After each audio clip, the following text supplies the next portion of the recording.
Hola, yo soy Antonio Macedo, soy arquitecto, profesor y consultor en el área de la construcción sustentable. Tengo aquí la satisfacción de tener con nosotros el señor Fedrizzi, que es fundador del USGBC y uno de los responsables por la creación del LEED, la certificación americana, y que es hoy el CEO del Instituto responsable por la certificación WELL. Okay, vamos a empezar ahora a hablar con el señor Rick. Thanks for coming, Rick. It's a pleasure for us to have you here. Thank you very much. Actually, it's an honor for us to have you here. It's a pleasure to have the possibility of talking about sustainability, to talk about green building. Sure. And actually, first question we would like to make is about sustainability as an asset. You say in your book that it is mostly related to businesses than actually to the environment. How does it work? How so? Sure. I mean, when we think back to the way that we all used to talk about sustainability, it was in the context of adding costs. So if you wanted to mitigate the air, it was going to cost money to do it. If you wanted to clean up the water, it was going to cost money to do it. And so the idea with any kind of environmental work was that people thought this just adds layers and layers of cost to everything that we do. So it was only until the LEED rating system was developed and then other rating systems around the world were developed that people could start to understand the integration of systems. And when you put all of these systems together in the right way, you are able to take advantage of the costs that are reduced time after time after time. If I produce a beautiful window like this with a lot of daylight, I have to have a different set of lighting overhead than I would have had in the past. All of the external light, the overhead light, the overhead light that created a lot of heat, meant I had to have a bigger air conditioner to cool the space. Now with our sustainability systems in place and with tools like LEED that can really help us understand that for the first time, we understand that integration and we understand how to put those systems together and bring the costs down. What we're seeing 25 years after USGBC started, 10, 15, 20 years after many other GBCs started, is we're starting to see a proliferation of buildings. Number one, that don't cost more to build than conventional construction. You can build LEED silver and sometimes LEED gold and platinum for not a penny more than conventional construction.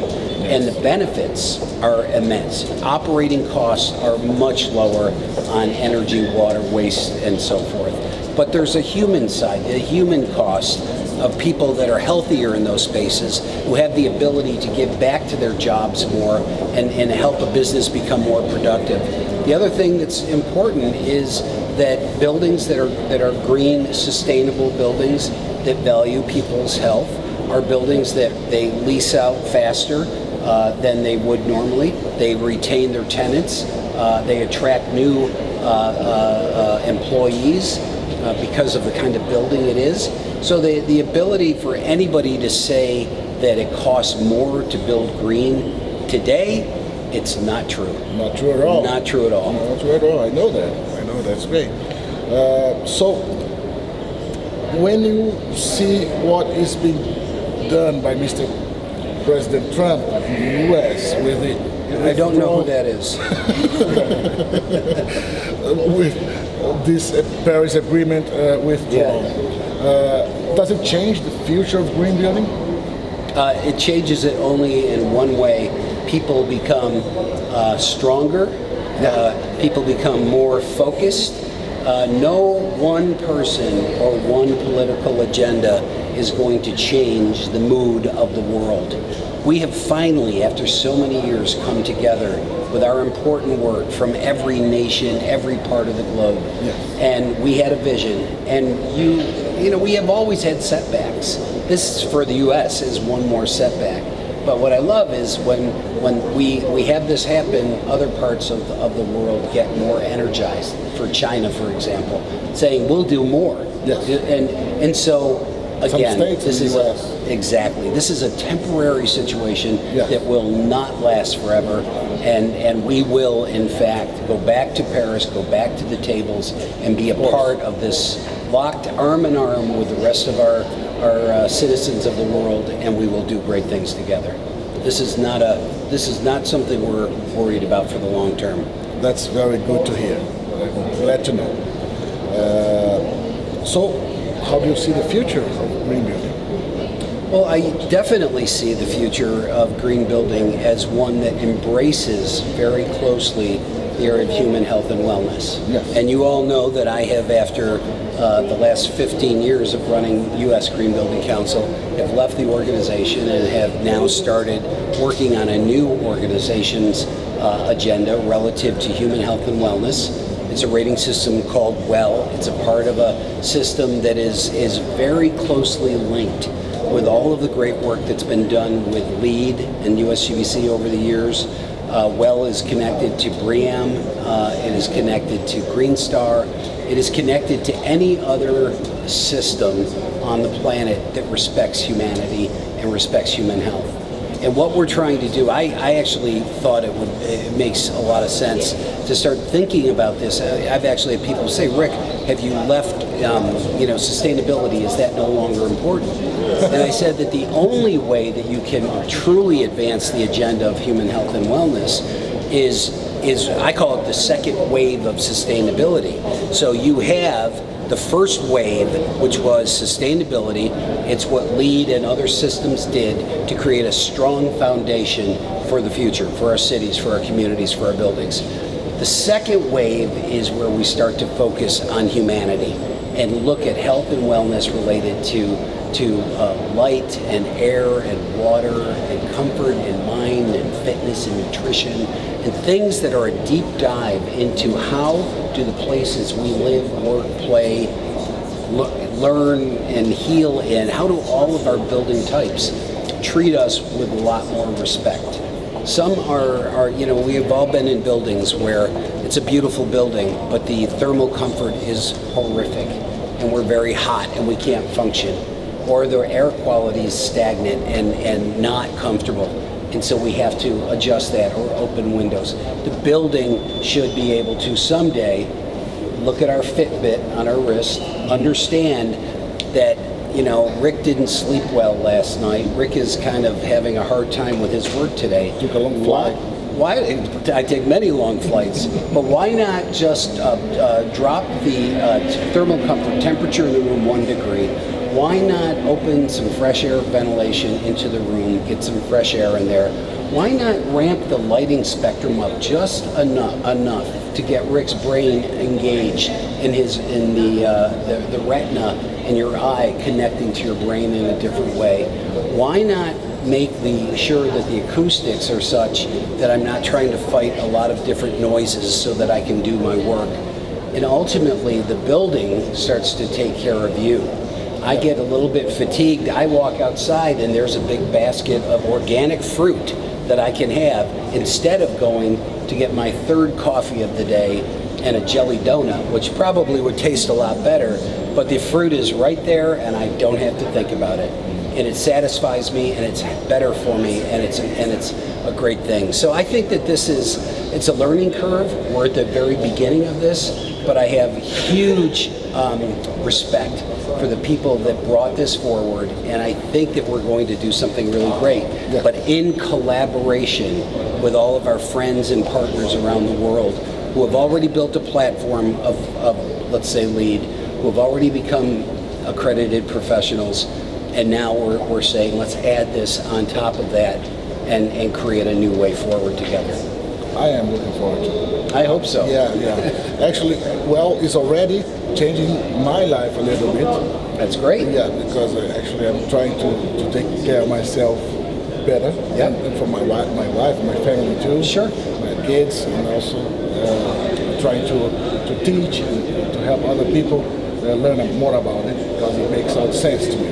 Well, we're at a point in our lives where that's important, but you think back generations, and people, when they needed to have that piece of fruit, either walked out into a field or went many miles to a store to find it. Today, many people think I can just lay on the sofa and call Amazon and they will have a drone deliver it to my couch. And that is an unhealthy world for a long time. You can't go there. So, as a consultant, we deal with clients, potential clients, that always think that all those certifications add more costs than benefits. I know, of course, that is not true, but many of our investors and decision makers still think that way. I mean, in our developing countries world, we have to deal with it. Mm-hmm. So how can we convince them? How can make clear to them that there are good opportunities, that there is the way to go, and what can we as a professional community can do to make it happen? Sure, please. Sure. Well, I'm gonna speak now. I think there's a lot of information out there on sustainability and about LEED, but I'm going to talk about health and wellness as a market transformation tool. And when you look at the opportunity that's afforded to us by having information that will in fact give building owners, managers, developers, brokers the ability to discern how one building will be better for a group of people than another, there's value in that decision. The ability for you to say, if I put my people in this building, there will be fewer absenteeism, and I understand absenteeism here in Brazil is very high. Of course. So fewer absenteeism, fewer sick days, more engaged and energized employees. Which means productivity. Which means huge amounts of productivity, which always comes back to the bottom line of the organization. But people if you're trying to attract the best talent in the marketplace, people walk into your space and they see this healthy, beautiful space. They want to be a part of that. They don't want to be a part of an organization anymore that doesn't value them. And there's a brand new third wave of a generation of millennials that are going to look at the world differently. It's not just about a job. It's about a lifestyle. It's about understanding that the place that I'm going to work for, that they value me. They care about my health and well-being. They care about me as a person. And ultimately, when developers start seeing that those buildings are leasing out faster at a higher lease rate, when the net cost of the building upon sale is 7 to 10% more, those things are going to matter deeply in that conversation. Right now, just like LEED, in the early days, a lot of people want it. They want to be the first. That's important. Then they want it because it's different. But ultimately, they will want it forever when they know it's good for everybody. It makes money for their business side, which is okay. It makes money, but ultimately provides tremendous opportunities for the employees or the people that live there from now on. So that brings us to the last question. What message bring for us? Think about Latin America. What message could bring to us as a professional community to stimulate, to inspire our businesses, our activities? I think the only thing I can say, because I've seen the progress that you've made in 10 years, and I will say, some of the progress that you've made in Latin America in 5 or 10 years took USGBC 10 or 15 years to get to the same place. So a lot of that happens because we're transferring information and intellectual property. We're transferring that in real time to assist our friends and make it easier. But the innovation, the ideas that you have, the trade show that is downstairs from this conference that shows these new ideas and technologies that are just coming up, and these are things that I hadn't seen at Greenbuild.